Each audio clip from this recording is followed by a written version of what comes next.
Hello everyone, welcome back to my channel and welcome back to my another blog.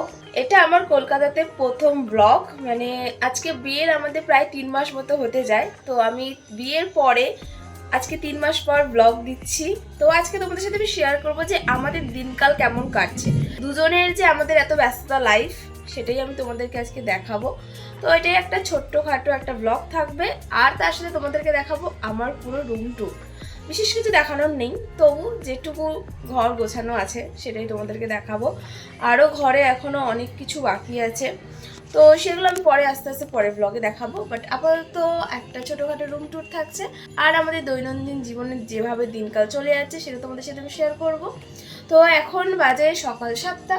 তো এখন ঘুম থেকে উঠে পড়েছি, আর উনি এখনও ঘুম থেকে ওঠেনি। তো আমি সকালবেলা ঘুম থেকে উঠে কী কী করি না করি, তো চলো এখান থেকে ব্লগটাকে স্টার্ট করা যাক। তো বেশি কথা না বলে ব্লগটাকে স্টার্ট করা যাক। সকালে ঘুম থেকে উঠেই আগে বাসি ঘর ঝাড় দিয়ে ঘর মুছে পরিষ্কার করি। ঘর মুছে পরিষ্কার করা হয়ে গেলে তারপর লেগে পড়ি রান্নাতে। আর আমাদের আজকে ব্রেকফাস্টে ছিল বাটার টোস্ট। এবার লাঞ্চে নিয়ে যাওয়ার জন্য খাবার রেডি করছি। আজকে করেছি পটল ভাজা, করব মাছের ঝোল, আর কালকে রাতে মাংস ছিল, তাই মাংসটাকেও গরম করে নেব।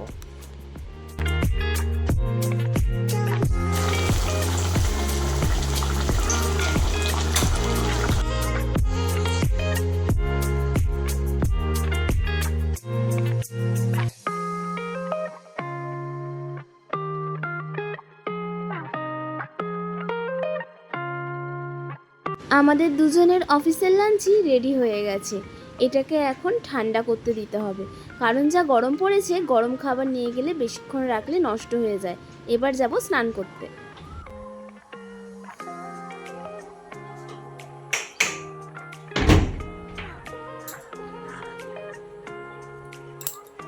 স্নান করা এখন কমপ্লিট হয়ে গেছে, আর এখন ঠাকুর পুজো দেবো, তারপরে রেডি হব, তারপর বেরোবো।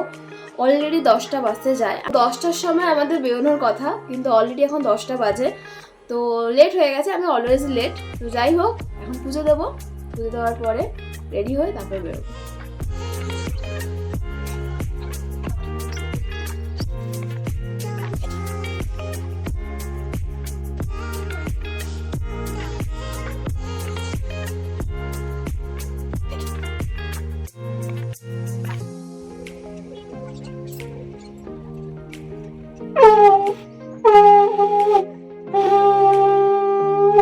এই ব্যক্তি তো ঘুম থেকে উঠেই ডিরেক্ট ফ্রেশ হয়ে রেডি হতে বসে যায়, মানে এনার ব্যাপার স্যাপারই আলাদা।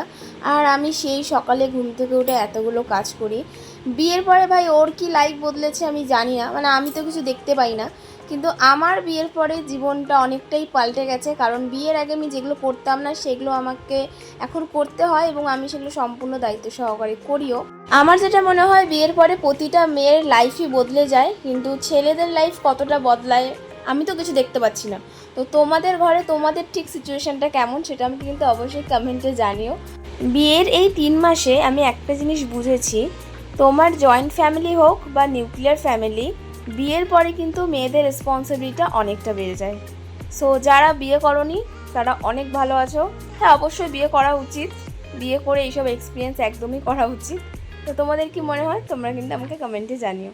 আর এখন ফ্রেশ হচ্ছি, আর একজন ফ্রেডি হয়ে একদম ফোনে কথা বলছে, গল্প করছে। আমি এখনও রেডি হতে পারলাম না, তো এখন রেডি হব, তারপরে বেরোবো। আর এরপরে কিন্তু তোমাদেরকে আমি রুম ট্যুরটা শেয়ার করব আমার।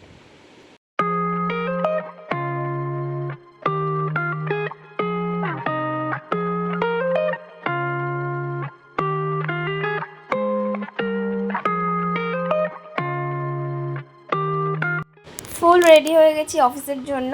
তো এখন চলো যাওয়া যাক। আরও বাইরে স্কুটি নিয়ে দাঁড়িয়ে আছে, আর আমরা যেতে যেতে, মানে আমি যতক্ষণ অফিসে পৌঁছাচ্ছি ততক্ষণে তোমরা আমার রুম ট্যুরটা ঘুরে দেখে নাও।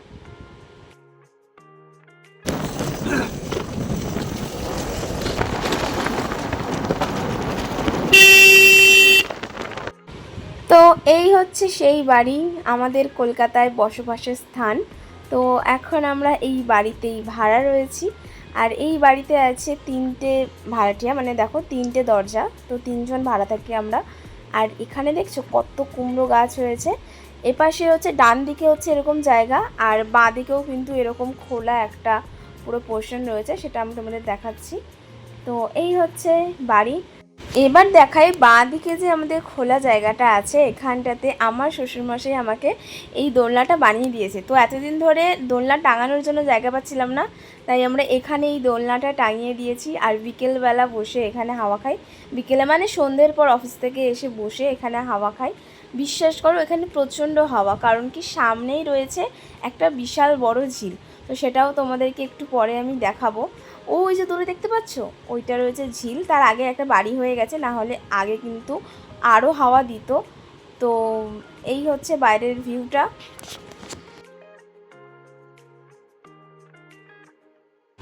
বাড়ির ভিউ, বাড়ির ট্যুর তো হয়ে গেল। চলো তাহলে এবার আমাদের রুম ট্যুরটা তোমাদেরকে দেখিয়ে দিই।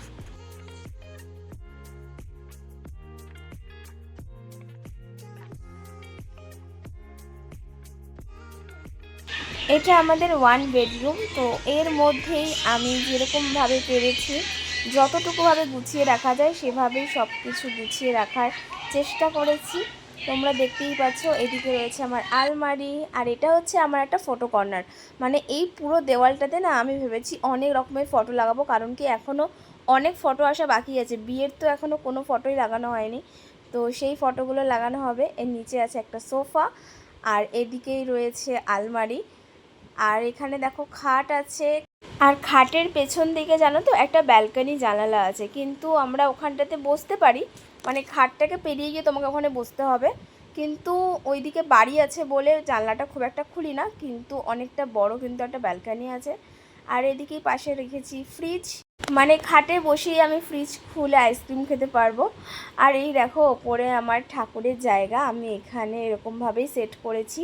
আর একটা যে পাশের সিংহাসন দেখছো যেটা ফাঁকা আছে, ওখানে আমার গোপাল বসবে। আর এপারেই রয়েছে টিভি, যেটা ডিরেক্ট খাটে শুয়ে টিভি দেখতে পারবো। আর তার নিচে আছে একটা ডাইনিং টেবিল ছোট। একটা রুমের মধ্যে যেহেতু সব কিছু সেট করেছি, তো তাই জন্য ডাইনিং টেবিলটা ইউজ করতে একটু প্রবলেম হচ্ছে। আর এপারে রয়েছে আমার রিং লাইট, ড্রেসিং টেবিল। আর ওই যে দেখছো ওটা একটা শু র্যাক, মানে নিচের দুটো থাকে রয়েছে শু, আর ওপরে কিছু ডায়েরি কাগজপত্র রয়েছে। আর এটা হচ্ছে আমার কিচেন। কিচেনে ঢুকতেই ফার্স্টে রেখে দিয়েছি এখানে ওয়াশিং মেশিন।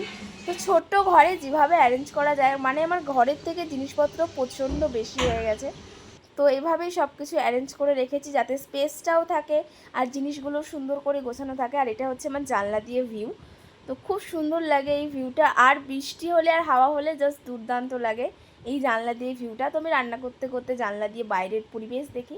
আর বাথরুম তো আলাদা করে দেখানোর কিছু নেই। ও হ্যাঁ, বাথরুমে কিন্তু আমার ফেভারিট একটা র্যাক আমি বানিয়েছি, মানে এটা তো ওপরে ছিলই। তো নিচের যে দুটো র্যাক দেখছো, এটা আমি অনলাইন থেকে আনি, এটা সেট করেছি। নিচেরটা পুরোটা আমার, ওপরেরটা ওর। তো ওভারঅল ছিল এই রুম ট্যুর। আর তোমাদের সাথে কথা বলতে বলতে কিন্তু আমি অফিসেও পৌঁছে গেছি। তো এবার অফিসে একটু কাজকর্ম করে নিই, তারপর আবার তোমাদের সাথে দেখা হবে লাঞ্চ টাইমে।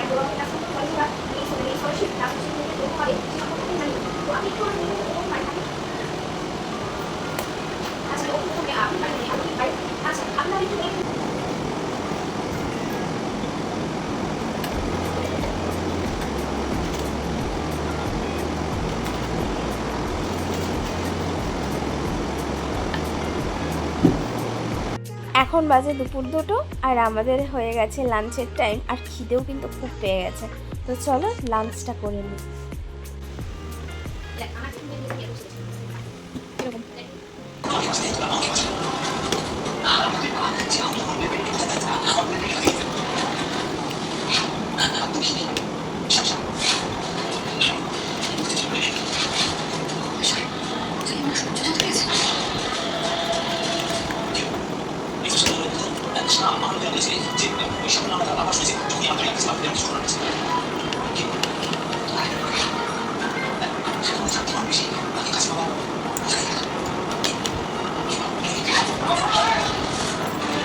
এখন বাজে সন্ধ্যে 6টা, আর অফিস ছুটি হয়ে গেছে। বাড়ি থেকে অফিসে আসার সময় লাগে সময় আমার আধা ঘন্টা, কিন্তু অফিস ছুটির পরে বাড়ি ফিরতে সময় লাগে 1 ঘন্টারও ওপরে। কারণটা কি? কারণ হচ্ছে বিকেলবেলা অফিস থেকে বেরোলেই আমার এটা খাবো সেটা খাবো খুব মন চায়। আজকে খেয়ে নিয়েছিলাম সেজন্যই মোমো। আর এখানকার মোমোটা কিন্তু অনেকটা ফেমাস। বলো তো এখন আমি কোথায় আছি? তোমরা যদি এই জায়গাটা চিনতে পারো আমাকে কিন্তু কমেন্ট সেকশনে জানিও। আসার সময় চোখে পড়লো গোপালের একটা সুন্দর জামা কাপড়ের দোকান, তাই জন্য ভাবলাম গোপু সোনার জন্য কয়েকটা জামা কিনে নিই।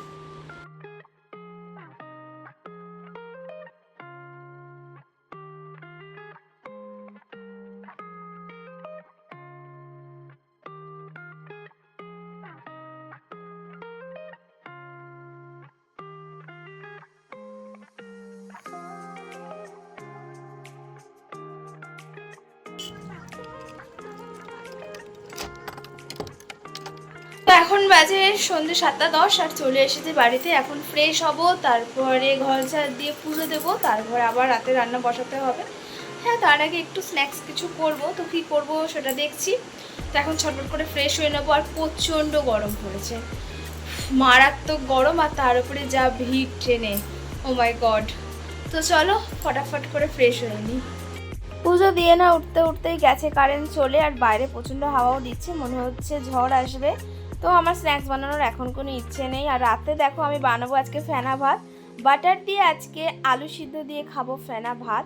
আর ফেনা ভাত জানো তো আমি কোনোদিন আগে বানাইও নি, খাইও নি, শুনেছি অনেক নাকি টেস্টি হয় খেতে, তাই ভাবলাম যে আজকে তাহলে বানিয়েই ফেলি। আর এদিকে উনিও চলে এসেছে অফিস থেকে। তো এই ছিল আমাদের সারাদিনের একটা ছোটোখাটো ব্লগ। তোমরা জানিও তোমাদের কিন্তু ব্লগটা কেমন লাগলো, আর ভালো লাগলে একটা লাইক করে দিও, কমেন্ট করে দিও, আর অবশ্যই চ্যানেলটাকে সাবস্ক্রাইব করো। এখন বাজে রাত 9:30 আর কারেন্টও চলে এসেছে। তো এখন টিভি দেখতে দেখতে ডিনার করব আর তারপরে ঘুমিয়ে পড়বো। তো এই ছিল আজকের ব্লগ। দেখা হবে তোমার সাথে পরের ব্লগে। টাটা।